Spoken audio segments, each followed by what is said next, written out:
అదే RTV app వార్తల్ని క్షణాల్లో చదివే అవకాశం ఉంటుంది. ఒక న్యూస్ పేపర్, ఒక టెలివిజన్ ఛానల్ మీ చేతుల్లో ఎప్పుడూ ఉంటాయి.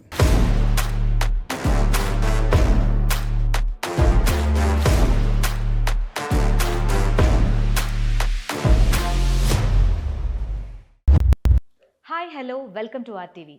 కాలం చాలా వేగం. అలుపు లేకుండా కాలంతో పరిగెత్తే వాళ్ళు విజేతలవుతారు. ఎంచుకున్న రంగంలో క్రమశిక్షణ, సమయ పాలనతో నిర్విరామంగా కృషి చేస్తే విజయం మన ముంగిట్లో ఉంటుంది అనే దానికి సాక్ష్యంగా చూపారు ఓ విజేత. ఆయనే విజన్ గ్రూప్ అధినేత డాక్టర్ నాగం తిరుపతి రెడ్డి గారు. గత 28 సంవత్సరాలుగా అలుపెరగని పోరాటంతో వ్యాపార రంగంలో తనకంటూ ఒక ప్రత్యేక స్థానాన్ని సంపాదించుకున్న డాక్టర్ నాగం తిరుపతి రెడ్డి గారి పుట్టినరోజు నేడు. ఈ సందర్భాన్ని పురస్కరించుకుని వారితో ఓ ప్రత్యేక interview, A day with NTR.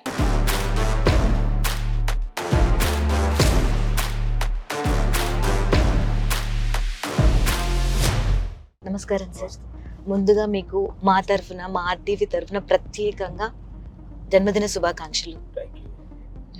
Sir చెప్పండి, అసలు ఏమీ లేని స్థితి నుంచి అన్నీ ఉన్న స్థితికి ఎదిగారు. ఎక్కడో మారుమూల గ్రామం నుంచి ఇంత పెద్ద మహానగరానికి వచ్చి ఎలా సాధించారు ఇన్ని విజయాలు? మా ఆర్టీవీ వాళ్ళతో షేర్ చేసుకొని ప్రేక్షకులు వెయిట్ చేస్తున్నారు. నేను 90లో హైదరాబాద్ రావడం జరిగింది. అంటే అప్పుడు వచ్చినప్పుడు ఏం బిజినెస్ చేయాలనుకున్నప్పుడు ఫస్ట్ హోటల్ బిజినెస్ చేయాలనుకున్నాను. హోటల్ బిజినెస్ చేస్తే నైట్ కాగానే సేల్ లేకపోతే స్మెల్ వస్తుంది అని అది ఆఫ్ చేశాను. ఆ తర్వాత బట్టల బిజినెస్ చేయాలనుకున్నాను. బాంబే, చెన్నై, రాయచూర్ అన్నీ తిరగాలని, అది కూడా చేయలేదు. అన్నీ పెరుగుతున్నాయి కానీ ల్యాండ్ పెరుగుతలేదని చెప్పి రియల్ ఎస్టేట్ రంగం, కన్స్ట్రక్షన్ రంగం కూడా దాంట్లో ఎంటర్ అయ్యాను. అట్లా స్టార్ట్ అయింది జర్నీ. అప్ అండ్ డౌన్లోకి తీసుకుంటే ఏ బిజినెస్ తీసుకున్నా ఫస్ట్లో కొంచెం అప్ డౌన్లు ఉంటాయి. సో మనం మనీ లేకుండా వచ్చిన కొంచెం టైం ఎక్కువ తీసుకున్నది, అయినా సక్సెస్ఫుల్గా ఉన్నాం. మీకు ఇప్పుడు మీరు చేసే దానికి విజన్ అనే పేరు పెట్టాలని మీకు ఎందుకు అనిపించింది అసలు? అంటే ఈ విజన్ అనే పేరు ఎందుకు పెట్టాలని వచ్చిందంటే, వాజ్పేయి గారు ఉన్నప్పుడు విజన్ అనే మాట వినిపిస్తున్నాయి ఆయన నోటి. తర్వాత చంద్రబాబు నాయుడు సీఎం అయినప్పుడు 2020 విజన్ అనేది బాగా వాడుతుంది. ఈ విజన్ అంటే బాగుంటుంది అని చెప్పేసి ఆ నేమ్ అనేది అట్లా రిజిస్ట్రేషన్ అలా పెట్టగలిగినాం.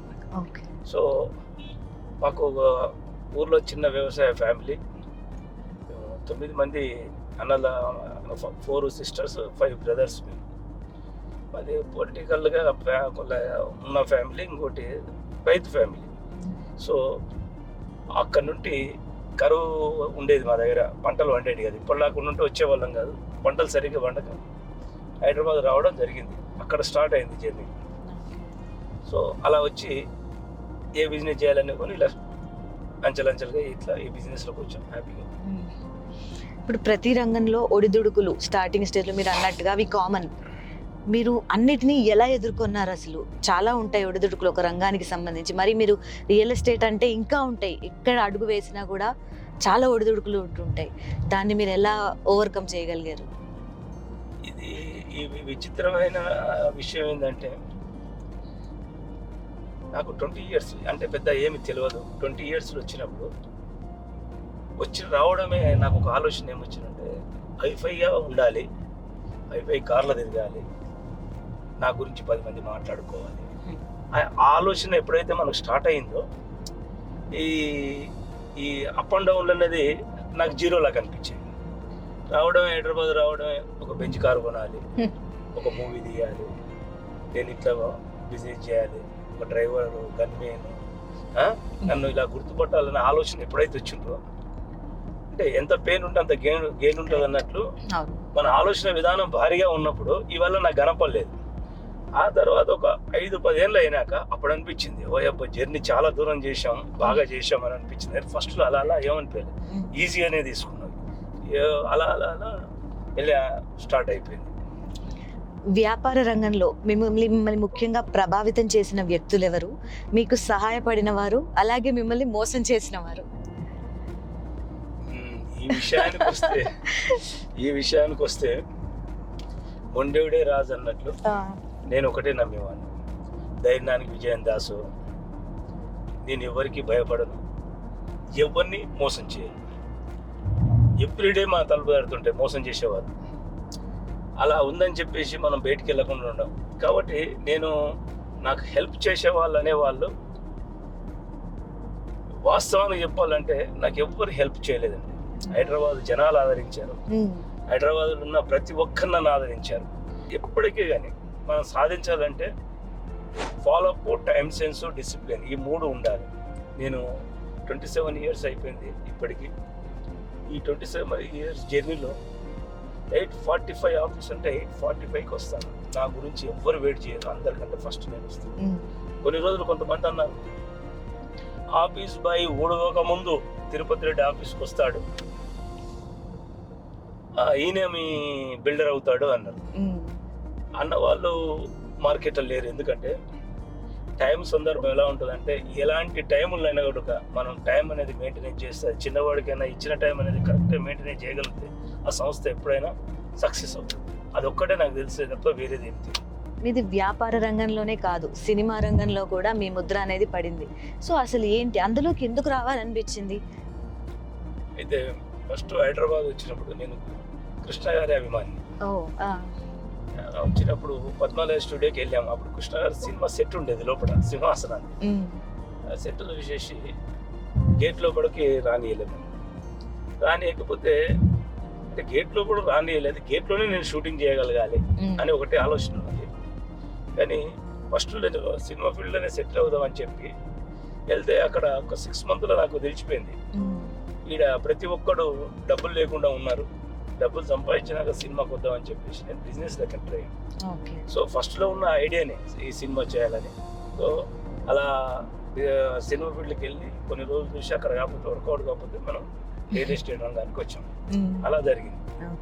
అంటే ఇంకో మాట కూడా ఉంది, మీరు మోహన్ బాబు గారి లాగా ముక్కోపి కొడతారు అని చెప్పి విన్నాను. దాన్ని మీరు ఎలా ఇది చేస్తారు? అంటే విషయం ఏంటంటే, ఒరిజినల్ రియల్ ఎస్టేట్ కానీ కన్స్ట్రక్షన్ రంగంలో self confidence most important.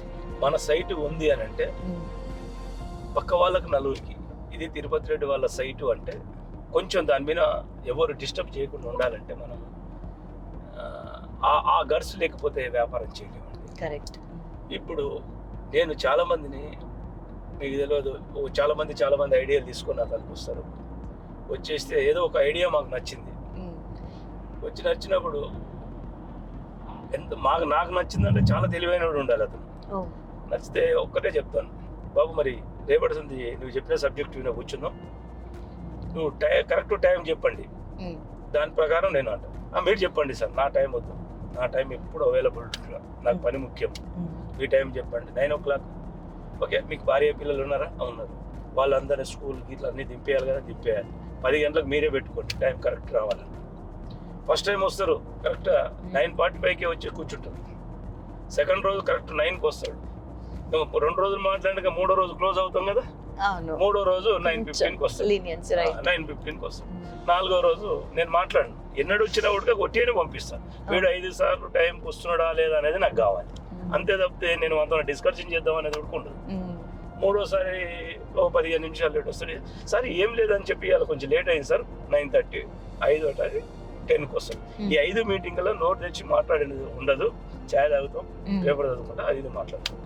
So అర్థం కాని సబ్జెక్ట్ ఏంటంటే వాడు లాస్ట్ రోజు అడుగుతాడు, ఏం సార్ సబ్జెక్ట్ ఏం మాట్లాడలేదు, 5 సార్లు నువ్వు టైంకు నా దగ్గర రాని వాడుతున్నా, నేను నీవైనా ఇన్వెస్ట్మెంట్ ఎలా చేయాలి, నీతోనూ పని ఎలా చేయాలి. సో నాకు టైం సెన్స్ లేని వస్తాను, వ్యాపారం చేయని మొగవాటం లేకుండా చెప్తాను.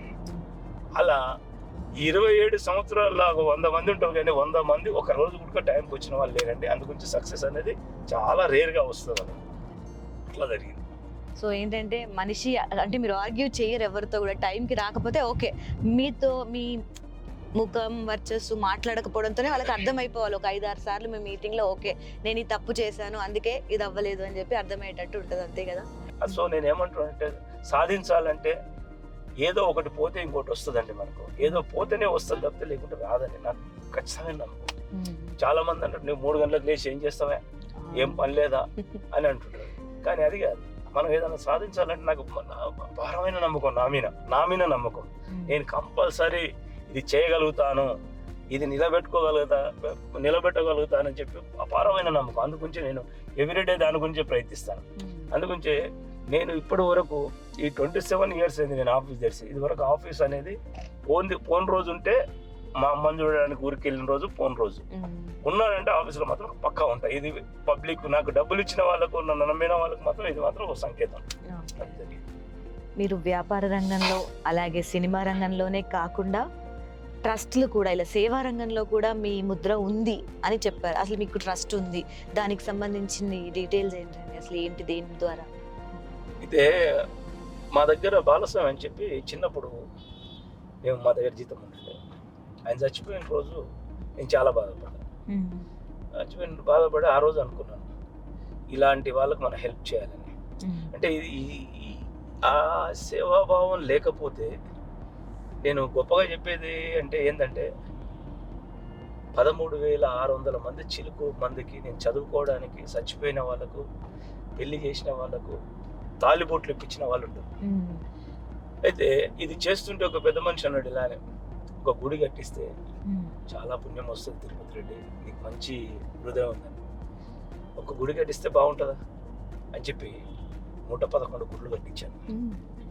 తర్వాత ఒక హోమం చేస్తే చాలా బాగుంటుంది దైవ కార్యక్రమం అన్న, హోమం ఒకటి చేస్తే బాగుంటుందా అని చెప్పి 121 హోమం చేశాను. 121 హోమం అంటే ఒక హోమం చేయడానికి minimum 5 hours time plus money. ఒక హోమం చేయాలంటే మినిమం ఇప్పుడు మామూలు హోమాలు చేయడానికి పరిస్థితి లేకుండా 70,000-80,000 ఖర్చు అవుతుంది. సో ఇవల్ల క్రమశిక్షణ డిసిప్లిన్తోన ఈ 25 ఏళ్ళులా 1 by 1 చేసుకుంటూ వస్తే ఇప్పుడు సంఖ్యకు పెరిగింది. ఏది 13,600 మంది, 101 గుడి, 121 హోమం, ఇలా సంఖ్య పెరగగలిగింది. నాకు ఇంకా ఒక 20 years అయితే పని చేయగలుగుతా. 1,00,000 మందికి హెల్ప్ చేయాలనేది నా టార్గెట్. అది నా టార్గెట్.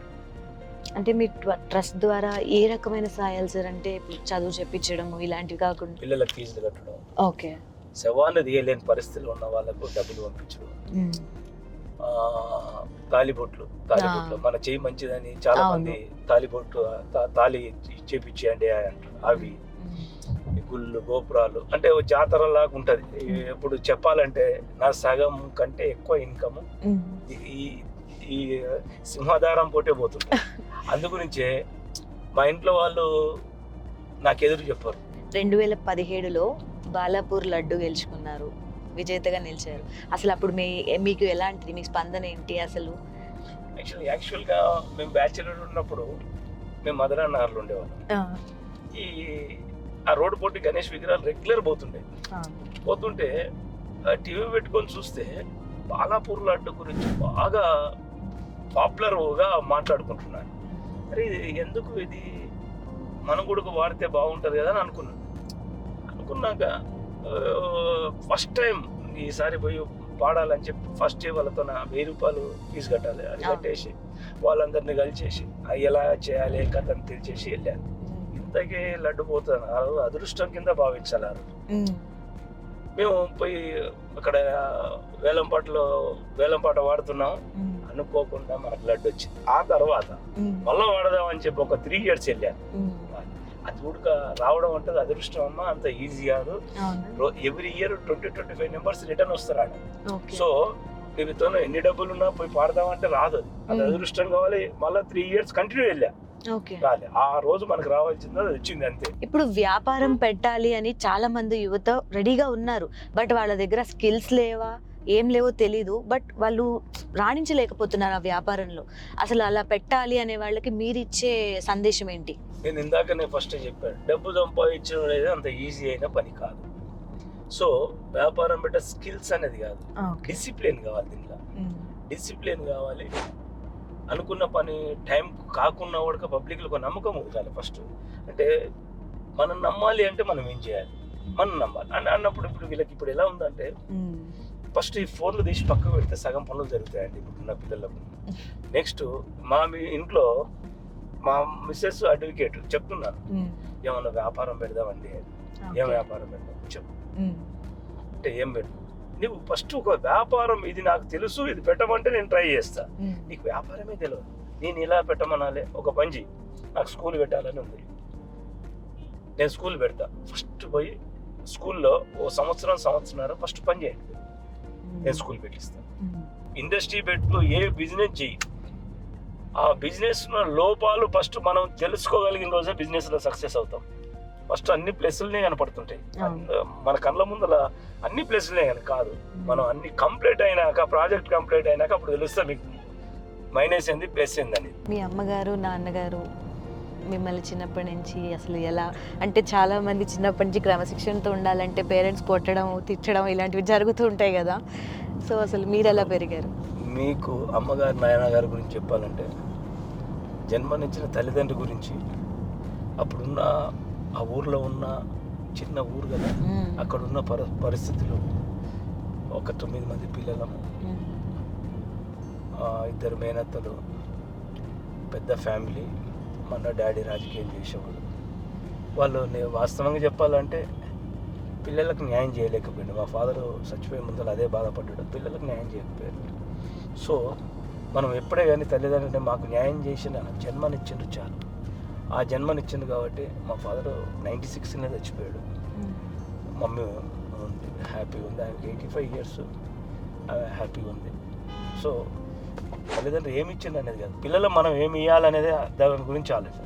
తల్లిదండ్రులు ఏమి ఇచ్చిన దానికంటే, మా ఫాదర్ సంపాదించిన పేరు కంటే నేను 1,00,000 సార్లు పేరు ఎక్కువ సంపాదించాను. ఇంకా అన్ని విషయాలు ఆయన ఇచ్చిన దానికంటే ఎక్కువ సంపాడు. తండ్రిగా అది ఆయనకు సంతోషం అంతే. నన్ను తల్లిదండ్రులు అంటే నాకు బాగా ఇష్టం. నాకేమి ఇచ్చిన ఇంకా ఉండి చూడలేకపోయినే, నన్ను నా ఎదుగుదలను చూడలేకపోయినా ఎవ్రీడే నేను అదే బాధపడతా.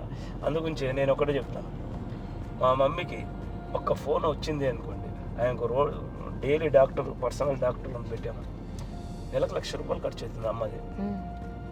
డబ్బులు కాదు, ఆమె ఒక క్షణం ఏం కావాలన్నా కూడా క్షణంలో ఆమె ముందర ఉంటుంది.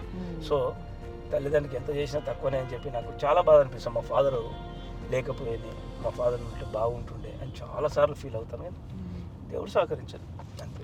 తిరుపతి రెడ్డి గారు, మీరు రాజకీయాల్లోకి అసలు మీకు ఎలా మీరు ఆల్రెడీ సినిమా రంగంలో ఉన్నారు, సేవా రంగంలో ఉన్నారు, బట్ ఈ రాజకీయాల్లోకి రావాలి అని మీకు ఎందుకు అనిపించింది? ఏది అట్రాక్ట్ చేసింది బాగా? అయితే 1974 December 25 నేను పుట్టాను. 84లో జనార్దన్ రెడ్డి గారు ఎమ్మెల్యే అయ్యి మా ఊరికి వచ్చాడు. మా ఊరు చిన్న ఊరు కదా. అప్పుడు 84లో మీకు ఎలా ఉండేదంటే, పెద్ద పబ్లిక్లో అవేర్నెస్ లేదు. యాదవ్స్ వీళ్ళందరూ ఈయన వైట్ కారు, పిఎట్ కారు వేసుకొని వైట్ అండ్ వైట్ వేసుకున్నాడు. ఊరందరు జనాల ముందర ఆ కారు ఈయననే కనపడుతున్నా, అందరూ నల్ల బట్టలు అన్నీ వేసుకొని ఉన్నారు కదా. అప్పుడు చిన్న ఏజ్ నాది, 10 సంవత్సరాలు. ఆయన దిక్కు చూసి నేను అనుకున్నాను, ఎన్నడో రోజు మనం కూడా అలా ఉండాలి అనే ఐడియా అప్పుడు వచ్చేసింది. ఇది 10 years ఏజ్లో వచ్చినాక. ఆ తర్వాత ఆయన వచ్చేసి తెలుగుదేశంలో జాయిన్ అయ్యాడు. ఆయన ఒక డాక్టరు, ఆయన మంచి పేరుంది, ఆయన తెలుగుదేశంగా ఎమ్మెల్యే గెలిచాడు. ఆయన సపరేట్ రా, మాది వేరే పార్టీ. మా ఫాదర్ కమ్యూనిస్టు, మా సిద్ధాంతం వేరు. సో ఆ టైంలో మేము హైదరాబాద్ రావడం వల్ల, తర్వాత కొంచెం 20 years అయినాక హైదరాబాద్ రావడం వల్ల 2000లో 99లో రాజశేఖర్ రెడ్డి గారిని కలిసాం. పోయి పులివెందులు పోయి కలిస్తే ఒక్కసారి కలిసి వచ్చేసాం. హైదరాబాద్ అయిపోయింది. ఇప్పుడు సూర్యుడు ఆయన దగ్గర ఉండే, ఆయనకు పియ్యగా వచ్చినాక తర్వాత 2002లో పాదయాత్ర స్టార్ట్ అయింది రాజమండ్రి బ్రిడ్జ్ మీద. 1 hour బిఫోర్ నేను అక్కడికి వెళ్ళాను. ఈయనకి ఇంత ఫాలోఅప్ ఉందంటారు, ఒక్కడు లేడు ఈడ, ఏంది ఇంత అభిమానిస్తారని. 1 hourలో బ్రిడ్జి ఈ కొన నుండి ఆ కొన వరకు జెండాలు, జనాలు చూసినాను. ఓహో, రాజకీయాలు ఉంటే ఇంతమంది అభిమానిస్తారా, ఇంతమంది జనాలు వస్తారా? ఆ జనాలను చూసి రాజశేఖర రెడ్డి గారిని డైరెక్ట్ పోయి కలుసుదాం అనుకున్నాను. మెల్లె కలుసుదాంలే, ఎవరు లేరు కదా అనుకున్నాం.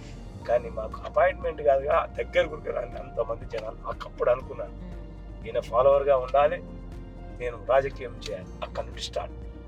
2004లో ఆయన ఎమ్మెల్యే అయిపోయాడు. ఎమ్మెల్యే సీఎం అయ్యాడు. సీఎం అయినాక రాజశేఖర రెడ్డి గారు గొప్ప వ్యక్తి నా దృష్టిలో. అలాంటి లీడరు మళ్ళీ పుడతాడో లేదో తెలియదు. కరెక్ట్.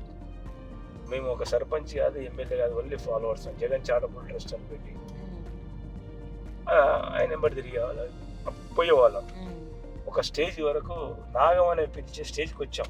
పబ్లిక్లో నాగం అనేవాడు.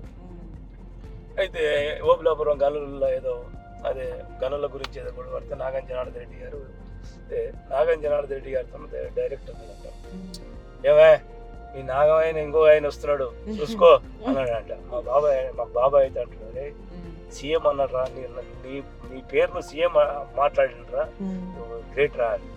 సో ఆ నాయకుడు అప్పుడు మమ్మల్ని గుర్తించాడు. సో అట్లా రాజకీయాలకు వచ్చాం. చాలా రోజులు కాంగ్రెస్ పార్టీలో 20 సంవత్సరాలు సేవ చేశాం. అనుకోకుండా కొన్ని కార్యక్రమాల్లో మన టీఆర్ఎస్లో కేసీఆర్ గారు పిలిచి కనుగొప్తే వేసుకోవడం జరిగింది. ఇప్పుడు అంటే మీరు జాయిన్ అయినప్పుడు, అంటే మీరు పాలిటిక్స్లోకి ఎంట్రీ అయినప్పటికీ ఇప్పుడున్న ప్రస్తుత పాలిటిక్స్కి మీకు కనిపించిన వేరియేషన్ ఏంటి? అంటే ఎలా ఉంది మీకు డిఫరెన్స్? అప్పుడున్న వాళ్ళు ఏంటంటే, అప్పుడున్న ఓటర్స్ అనుకో, లీడర్స్ అనుకో, సీఎం అనుకో, మంత్రి అనుకో, ఎమ్మెల్యే అనుకో, ఎవ్రీథింగ్ అనుకో, పబ్లిక్లా గౌరవం ఉండేది. ఈయన గెలిస్తే మేము చిన్నగా ఉన్నప్పుడు ఇక ఈ కులం వాళ్ళు మాకు ఓట్లు వేస్తారు, ఈ కులం వాళ్ళు మీకు వేస్తారని మేము పేపర్ మీద రాసుకునేవాళ్ళం. ఇప్పుడు ఎవరికి వేస్తుండ్రో, ఇంట్లో వైఫ్ ఊడికే ఎవరికి వేస్తుందో తెలియట్లేదండి. అంటే అంతా మారిపోయింది. మరి ఎందుకు మారింది అనేది చెప్తే, డబ్బు ప్రభావమా, మందు ప్రభావమా, జనాల్లో మార్పు ఇలా వచ్చింది. వాస్తవంగా పలానా వాళ్ళ ఇల్లు మాకు ఓట్లు వేస్తారంటే వాళ్ళని పోయి అడగడానికి ఆపోజిట్ పార్టీ ధైర్యం చేసేవాళ్ళు కాదు. ఇప్పుడు అలా అయిపోయింది. ఇంకోటి ఉడక ఇప్పటికి కంపారిజన్ చేసుకుంటే పర్సనల్ ఇష్యూలు ఇంతవరకు ఎత్తేవాళ్ళు కాదు ఎవరు. పర్సనల్ ఇష్యూ అనేది ఎవరు కామెంటరీ చేసేవాడు. ఇప్పుడు ఓన్లీ పర్సనల్ ఇష్యూనే దృష్టి పెడుతున్నారు. టార్గెట్ అనేది కూడా ఎలా ఉందంటే, మాటల యుద్ధం చేయొచ్చు కానీ ఆ ఓట్స్ ఉడక మనం వాడలేని ఓట్స్ వాడుతున్నారు. అంటే ఏ స్థాయిలో ఉన్న వాళ్ళు ఆ స్థాయికి తగ్గ మాటలు మాట్లాడుతున్నారు. ఒక స్థాయి, ఒక సీటు మీద కూర్చున్న వాళ్ళు అప్పటి వరకు మాట్లాడచ్చు అని ఆ తర్వాత మాట్లాడదు. ఎందుకంటే ఆ సీటుకి ఇచ్చే గౌరవం మనం ఇవ్వాలి. ఇవాళ ఉన్న పరిస్థితుల్లో చాలా ఆ విషయంలో మాత్రం చాలా ఊహించడానికి తేడాలు వచ్చినాయండి. ఒక ఎమ్మెల్యే కానీ, ఒక సీఎం కానీ, ఒక మంత్రి కానీ ఇవాళ సుప్రీంకోర్టు జడ్జిని తిట్టమంటే తిట్టున్నారు, హైకోర్టు జడ్జిని తిట్టమంటే తిట్టున్నారు. అసలు అవతలేదు ఏవైతే ఉన్నతమైన న్యాయస్థానంలో వాళ్ళనోడు కనడానికి ఇంకా ముందు అవుతలేరు. మరి ఈ సోషల్ మీడియా డెవలప్ అంటారా, లేకుంటే పబ్లిక్ డెవలప్ అయినా ఎవరికి తెలుస్తలేదు. సో ఇది కరెక్టా కాదంటే ఇట్లా ఏ రోజుకి అది కరెక్ట్ అని ముందుకు వెళ్ళడమే జరుగుతుంది తప్ప దీన్ని మరి డెడ్ ఎండ్ ఎప్పుడు వస్తుందో ఎవరైనా చెప్పలేకపోతున్నారు. సార్, మనం హైదరాబాద్ నుంచి ఆన్ ద వే ట్రావెల్ చేస్తూ వచ్చాము. ఇప్పుడు ప్రెసెంట్ మీకు ఇక్కడ వెంచర్ ఉందని చెప్పి తెలుసు. ఆల్రెడీ ఒక వెంచర్ అయిపోయింది, ఇంకో వెంచర్ స్టార్ట్ చేశారని విన్నాము. అసలు ఆ వెంచర్ ఏంటి? ఇప్పుడు ఇదే ప్లేస్ ఇక్కడ? ఇది కొందూరు హెడ్ క్వార్టర్ అమ్మా. ఈ వెంచర్ వచ్చేసి సెకండ్ వెంచర్. ఫస్ట్ వెంచర్ అయిపోయింది, ఇది సెకండ్ వెంచర్ అమ్మా.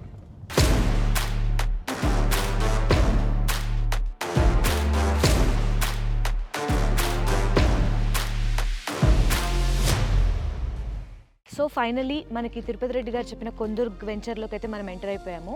సో ఇప్పుడైతే ప్రజెంట్ నాకైతే రాగానే ఫస్ట్ పాజిటివ్ వైబ్స్ అయితే కనిపించాయి. సో ఈ ప్రాజెక్ట్ హైలైట్స్ ఏంటనేది మనం సార్ మాటల్లోనే విందాం. సార్, ఈ ప్రాజెక్ట్ హైలైట్స్ ఏంటనేది మీరే చెప్పండి సార్. ఈ కొందూరు హెడ్ క్వార్టర్ టౌన్ ఉన్నది, ఇది మహబూబ్నగర్ వెళ్తుంది రోడ్డు. ఈ రోడ్ మీద వచ్చి Microsoft data center plus region ring road, ఇక్కడ నుండి 1 కిలోమీటర్ రీజన్ రింగ్ రోడ్ ఉన్నది. ఇది వచ్చేసి మొత్తం వచ్చి 94 ఎకర్స్ సైటు. దీనిలో high school, junior school, 10 acres park, everything immediate ఇల్లు కట్టుకునే అన్ని ఫెసిలిటీస్ ఇస్తుంది. ఓకే, అన్ని ఎమ్యూనిటీస్ వస్తున్నాయి. సో ఇక్కడ రింగ్ రోడ్ గురించి కూడా డిస్కషన్ వస్తుంది సార్. ఇది ఎంత దూరంలో మనకి ప్రాజెక్ట్ ఉంది? 1 కిలోమీటర్ రింగ్ రోడ్. ఇది వచ్చి మహబూబ్నగర్ వెళ్ళిపోతుంది. సో ఇంకా సార్ దీని ఎమ్యూనిటీస్ కానివ్వండి, ప్రాజెక్ట్కి సంబంధించి underground drainage, electrical, cement రోడ్లు, everything development. So ready to వాళ్ళు కన్స్ట్రక్ట్ చేసుకునేటట్టుగా ఇవ్వాలి. ఓకే. సో ఇప్పుడు ఈ రియల్ ఎస్టేట్లో చూసుకుంటే, ఇప్పుడు ల్యాండ్ కొనాలి అంటే బేసిక్గా వాళ్ళు అంటే ట్రస్ట్, ఒక నమ్మకం అనేది కుదరాలి ఫస్ట్. అది ఏది చూస్తే మనకి, ఏ పారామీటర్స్ చూస్తే మనం ఆ ట్రస్ట్ అనేది బిల్డ్ చేసుకోవాలి? ఫస్ట్ ల్యాండ్ బౌండరీ డిస్ట్రిబ్యూట్ ఉంటాయి. ఎక్కడ చూసినా బౌండరీ డిస్ట్రిబ్యూట్ అంటే మీరు సైట్ తీసుకున్నప్పుడు పర్చేసింగ్ చేసినప్పుడు చుట్టుముట్టు కాంపౌండాలు ఫస్ట్ పెట్టాలి. ఓకే. కాంపౌండాలు పెట్టేసి ఇది కన్వర్షన్కి వెళ్తుంది. కన్వర్షన్ వెళ్ళాక పర్మిషన్ వస్తుంది. ఇది ఇంతవరకు మార్టిగేజ్ లేకుండే డిటీసీపీకి. ఇప్పుడు డిటీసీపీ మార్టిగేజ్ ఉంది కాబట్టి 100% డెవలప్మెంట్ అనేది 100% చేస్తారు. ఇప్పుడు ఈ డిటీసీపీ లేఅవుట్స్ని వితౌట్ ఎనీ అంటే మనం నమ్మచ్చు తొందరగా అనేది DTCP layouts approve government approval కాబట్టి నమ్మాల్సిందే. ఇది గవర్నమెంట్ అప్రూవల్ కాబట్టి నమ్మాల్సిందే. విత్ రేరా ఉంటుంది కాబట్టి సైట్లో ఏ ప్రాబ్లం ఉండదు.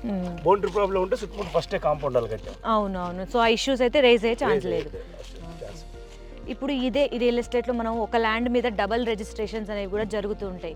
అసలు దానివల్ల చాలా లాస్ అనేది అవుతూ ఉంటారు కదా. అసలు ప్రజెంట్గా డబల్ రిజిస్ట్రేషన్ లేవు, ఎందుకంటే సిస్టమ్ తీసుకోవడం లేదు. ఓకే. ప్లస్ అలా చేయడానికి అవకాశం లేదు. డబల్గా బుక్ చేయొచ్చు కానీ రిజిస్ట్రేషన్ అయితే ఇప్పుడు ప్రజెంట్ అయితే చేయడానికి లేదు. బట్ పాత రోజుల్లో అంటే ప్రీవియస్గా అయితే ఇప్పుడు ఏ రియల్ ఎస్టేట్ అయినా డబల్ రిజిస్ట్రేషన్ చేయడానికి కష్టంగా ఉంటుంది, అది ఇబ్బంది పడతారు. ఓకే సార్, ఇప్పుడు చూసుకుంటే మీరు రియల్ ఎస్టేట్లోకి వచ్చి ఎన్ని ఇయర్స్ అవుతుంది? నేను రియల్ ఎస్టేట్లోకి వచ్చి 27 ఇయర్స్ అయిపోయింది ఇప్పటివరకు. ఓకే. 27 ఇయర్స్ అంది కంటిన్యూ చేస్తున్నాను. ఓకే. ఎన్ని వెంచర్స్ వేశారు అండ్ అపార్ట్మెంట్స్ ఎన్ని? వెంచర్లు వచ్చేసి నేను 22 వెంచర్స్ వేసాను. ఓకే. ఫస్ట్ వెంచర్ వచ్చి నిజాంపేట్లో 1000 రూపీస్కి అమ్మాము. ఓకే. అది ఇప్పుడు 1 lakh చిల్లర అయింది. ఆ తర్వాత బాచిపల్లి వేసాము. అది కూడా 800 చెప్పిన నమ్మితే ఇట్లా ఇవాళ 80,000 అయిపోయింది. ఉషాముల్లప్పుడు వేసాము, గండిమైషాం వేసాము, షాద్నగర్లో ఒక 3 వెంచర్లు వేసాము. షాద్నగర్లో 3, 4, 5 వెంచర్ ఇది. ప్లస్ అపార్ట్మెంట్లు అంటే 120 దగ్గర కట్టాను నేను సిటీ మొత్తం. 120 దగ్గర కట్టాను, సిటీ మొత్తంలో కట్టాను. ఇప్పుడు మనం చూసుకుంటే మార్కెట్లో ఈ ల్యాండ్స్ విషయంలోనే ఫ్రీలాన్సింగ్ అని, బైబ్యాక్ ఆఫర్స్ అని, 1+1 అని, ల్యాండ్స్కి 1+1 ఆఫర్ ఏంటి అనేది నాకు అంటే ఇప్పుడు జనరల్గా బట్టల వాటిలో అయితే నేను చూస్తాను, ల్యాండ్స్కి 1+1 ఆఫర్ ఏంటి? ఇప్పుడు మీకు ఈ సైట్లోకి వచ్చినాక అర్థమవుతుంది. ఇదివరకు మేము లాంచింగ్ చేయలేదు. ఓకే. అంటే లాంచింగ్ చేయలేదంటే దీనికి ఫుల్ డబ్బు అరేంజ్మెంట్ చేసుకోగలిగారు. అప్పుడు ఏమవుతుందంటే ఫ్రీలాన్స్ అవసరం ఉండదు. డబ్బు మనము అవసరం ఉండి ఫ్రీలాన్సింగ్ ఎలా ఉంటుందంటే ఈ డబ్బే తీసుకుపోయి ల్యాండ్ లార్డ్ కట్టాలి, ఈ డబ్బే తీసుకుపోయి డెవలపింగ్ చేయాలి అంటే అప్పుడు జనాలతోనే డబ్బు గ్యాదర్ చేస్తారు. అది ఇన్ టైంలో ల్యాండ్ లార్డ్ కట్టకపోయినా డెవలపింగ్ కట్టకపోయినా మధ్యలో ఆగిపోతుంది. మధ్యలో ఆగిపోవడం వల్ల మీకు ఈ ప్రాబ్లమ్స్ అన్నీ వస్తాయి, కంపెనీలు ఇబ్బంది పెట్టేసి వస్తుంది. ఇట్లా కొంచెం డబ్బు అరేంజ్మెంట్ చేసుకొని అన్ని పర్మిషన్లు తీసుకొని బోర్డు డిస్ట్రిబ్యూట్ లేకుండా అన్ని పర్ఫెక్ట్గా ప్లాన్ చేసుకొని ఇట్లా అన్ని డెవలపింగ్ చేసినాక స్టార్ట్ చేసినాం అనుకో మళ్ళీ కాల్ రిపీట్ రాదు. ఏది ఈ కంపెనీలో ఇది చేయలేదు, ఇది ప్రాబ్లం వచ్చింది అనేది మళ్ళీ మీకు ఎట్టి పరిస్థితుల్లో మీకు మా కంపెనీకి ఫోన్ రాకుండా ఫస్ట్ మేము ప్లాన్ చేస్తాం. అందు గురించి టోటల్ డెవలప్మెంట్ అయినాక అప్పుడు మేము చేస్తాం కాబట్టి ఫ్రీలాన్సింగ్ తక్కువకి ఇస్తాము, ఫ్లాట్కు ఫ్లాట్ ఇస్తాము. ఇవల్ల మేము చేయము, ఒకటే రేటు. ఈ రేటు పెట్టామంటే ₹1 తగ్గకుండా అమ్మగలుగుతాం. ఎందుకు అమ్మగలుగుతాం అంటే మేము అన్ని చెప్పినవన్నీ చేసి అమ్ముతున్నాం. ల్యాండ్ చూపించేసి మా పేరు మీద ఉందా లేదా అని తెలియకుండా మనం ఇష్టం వచ్చినట్లు చేయడానికి కుదరదు. అందుకొంచెం టోటల్ డెవలప్మెంట్ అయినాక మనం ఈ లాంచింగ్ చేస్తాం జరుగుతుంది. ఇక ఫ్రీ లాంచ్లకి ఇట్లా ఉండవు మన దగ్గర. వెంచర్ల గురించి వస్తే ఏమవుతుందంటే రోడ్ లేకుండా, డెవలపింగ్ లేకుండా, పొజిషన్స్ పెట్టకుండా ఈ బౌండరీ డిస్ట్రిబ్యూట్ వల్ల ఉంటాయి. అవేంటంటే డబ్బు జనాలతో ఫస్ట్ తీసుకోవడం వల్ల డబ్బు తక్కువ ఉంటుంది కాబట్టి సక్సెస్ కాదు, అక్కడ ప్రాబ్లం. ఇప్పుడు కొత్తగా యువత బిజినెస్లోకి కానీ ఏదో ఒక ఈ రంగంలోకి, ముఖ్యంగా ఈ రంగంలోకి రావాలనుకుంటున్న వాళ్ళకి మీరు ఫస్ట్ చెప్పే టిప్స్ ఏంటి మీ నుండి? ఇంతవరకు అయితే ఈ రంగంలో ఇంతవరకు అయితే ఎలా ఉండేదంటే ఒక 2-3 కలిసి కొన్ని డబ్బులు తీసుకొని ల్యాండ్ లార్డ్కి అడ్వాన్స్ ఇచ్చేసి ఏదో రకంగా సైట్ డెవలపింగ్ చేయకుండా అమ్మితే వర్కౌట్ అయ్యేది. ఇప్పుడు ఈ రంగం ఏంటంటే కార్పొరేట్ వ్యవస్థలన్నీ స్టార్ట్ అయిపోయినాయి. ఈ రంగంలో ఎంత భారీగా డబ్బు ఉండగలిగితేనే చేయగలుగుతాం, లేకుంటే ల్యాండ్ కొనకపోతే ఇట్లా అతి వేగంగా ల్యాండ్ పెరుగుతుంది, జనాభా పెరుగుతుంది కాబట్టి రేట్ రోడ్గా పెరుగుతుంది కాబట్టి జనాలు మన పేరు మీద రిజిస్ట్రేషన్ కాకపోతే రేపు ఇబ్బంది పెడతారు కాబట్టి అన్నీ చూసుకొని మనం ముందుకు వెళ్ళాలి. ఇప్పుడున్న పరిస్థితిలో లక్షలులా వేలులా అయ్యే పనులు కొంచెం భారీ ఇన్వెస్ట్మెంట్ పెడితేనే వర్కౌట్ అవుతుంది. ఇప్పుడున్న కాంపిటీషన్ తట్టుకోవడం చాలా కష్టంగా ఉంది. మేమేదో ఇదే ఫీల్డ్లో ఉన్నాం కాబట్టి ఇన్ని సంవత్సరాలు ఉన్నాం కాబట్టి మేము దీన్ని వర్కౌట్ చేయగలుగుతున్నాం, కానీ మామూలుగా అయితే ఇది కష్టంగా ఉంటుంది. సో ఇప్పుడు ల్యాండ్ మీద ఇన్వెస్ట్ చేస్తే అసలు ఇంకా లైఫ్లో తిరిగి చూసుకునే పని లేదు అంటారు. బట్ ఇంకా కూడా కొంతమంది ఆ మాటకి ఒప్పుకోవడం లేదు. మీరేమంటారు? ఇన్వెస్టింగ్ ల్యాండ్ మీద చేస్తే వాళ్ళ ఫ్యూచర్? నేను 27 ఇయర్స్ అయింది. 2099లో వెంచర్ వేసిన నిజాంపేటలో 1000 రూపీస్ అమ్మాం. ఓకే. అమ్మితే ఇవాళ ₹1,00,000 అయింది. 99లో హైటెక్ సిటీ ప్రాంతంలో 1000-1200 ఉన్నది గజం. ఇవాళ 2 లక్షలు 3 లక్షలు అయింది. ఏ దాని మీద డబ్బులు పెడితే వస్తుందో రాదా, కానీ భూమి మీద పెడితే అది కరెక్ట్ అయిన డాక్యుమెంట్ కరెక్ట్గా చూసుకొని కరెక్ట్ అయిన ల్యాండ్ మీద పెట్టుబడి పెట్టగలిగితే మీకు నెంబర్ 1గా రిటర్న్లు ఉంటాయి, భయపడేది ఉండదు. దీనికైతే గ్యారంటీ నమ్మకుంటుంది. ఇది మేము రియల్ ఎస్టేట్లో అట్లా పెరుగుతుంది ఇట్లా పెరుగుతుంది అని ప్రాక్టికల్. ఇప్పుడు గవర్నమెంట్ మారింది. గవర్నమెంట్ మారిన తర్వాత రియల్ ఎస్టేట్లో డిఫరెన్సెస్ ఏమన్నా మనకు కనిపించాయి మీకు? అంటే ఇప్పుడు ఎలా ఉంటుందంటే ఒక స్టేజ్కి వెళ్ళిపోయింది రియల్ ఎస్టేట్. గవర్నమెంట్ మారడం, గవర్నమెంట్ మీద మనం ఒక స్టేజ్కి వెళ్ళిపోయింది. ఎప్పుడైనా 10 సంవత్సరాలకు 5 సంవత్సరాలకు 1 సంవత్సరం డల్గా ఉంటుంది. ఆ డల్నెస్ ఇప్పుడు ఉంది. నెక్స్ట్ ఇయర్ మార్చి తర్వాత చూడండి మీరు మళ్ళీ ఊహించుకునే విధంగా పికప్ అవుతుంది. ఎన్ని రోజులు చూస్తే చూడండి జనాలు ఏదో ఒకటి కొనాలి. ఏది కొనాలి? ఇది బంగారం కాదు. బంగారం కంటే వాల్యూ ఏంది? ల్యాండ్. అంటే ల్యాండ్ మీరు ఎప్పుడైనా 5-10 సంవత్సరాలకు ఒక 1 ఇయర్ అనేది స్లమ్ అనేది ఉంటుంది. 1 ఇయర్ 1.5 ఇయర్ స్లమ్ ఉంటుంది. అది ఇప్పుడు కొంచెం నిశ్శబ్దంగా ఉంది. మీరు మళ్ళీ 3-4 మంత్స్ తర్వాత చూడండి, మళ్ళీ ఈ రియల్ ఎస్టేట్ ఎలా ఉంటుందో చూడండి. దీనికి అంతం లేదు. ఇది ఎప్పుడు powerful business. Sir thank you so much sir. మీ ఎంతో విలువైన సమయాన్ని మాకు కేటాయించి ఈ ప్రాజెక్ట్ యొక్క హైలైట్స్ చెప్పారు. నిజంగా ఈ ప్రాజెక్ట్ తొందరగా స్టార్ట్ అవ్వాలని యాజ్ ఏ ఇదిగా నేను కోరుకుంటున్నాను. Once again many more happy returns of the day sir. చూసారు కదండి, ఈ వెంచర్ ప్రాజెక్ట్స్ మనం హైలైట్స్ కూడా చూసాం కదా. ఈ గత 27 సంవత్సరాలుగా ఆయన ఎందుకు నిలదొక్కున్నారు ఈ రంగంలో అనడానికి మెయిన్ ఎగ్జాంపుల్గా చెప్పొచ్చు ఈ విజన్ స్పందన. మరిన్ని వీడియోస్ కోసం ఛానల్ ని సబ్స్క్రైబ్ చేయండి. లేటెస్ట్ అప్డేట్స్ కోసం వాట్సాప్ ఛానల్ ని ఫాలో అవ్వండి. ఆ లింక్ డిస్క్రిప్షన్ లో ఉంది.